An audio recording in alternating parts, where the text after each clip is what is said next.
İyun ayının bitməsinə az qalsa da Azərbaycanda havanın temperaturu iyun ayının sonlarına uyğun deyil. Milli Hidrometeorologiya Xidmətinin məlumatına görə öncəki illərdə bu günlərdə Bakıda havanın temperaturu 40 dərəcəyə qədər yüksəlib. Bu il isə maksimal temperatur 33 dərəcə olub. Həmçinin bölgələrdə də bu ay hava yağıntılı keçib. Hava şəraiti Bakıda soyuq küləklə, regionlarda külək yağış dolu ilə müşahidə olunub.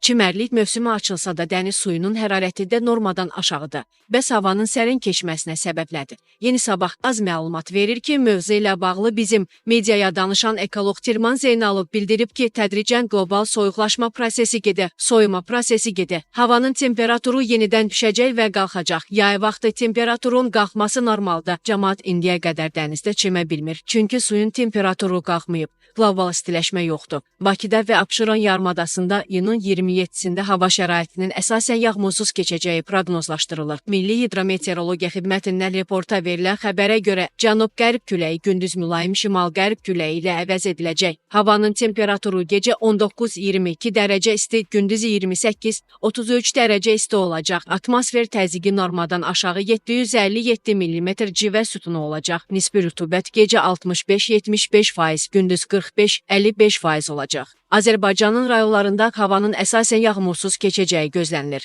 Ancaq gündüz bəzi dağlıq ərazilərdə qısa müddətli yağış yağacağı, şimşək çaxacağı, dolu düşəcəyi ehtimalı var. Gecə və səhər bəzi dağlıq ərazilərdə duman olacaq. Çərk küləyi bəzi yerlərdə arabir artacaq. Havanın temperaturu gecə 17-22 dərəcə isti, gündüz 31-36 dərəcə isti, dağlarda gecə 8-13 dərəcə isti, gündüz 20-25 dərəcə isti olacaq.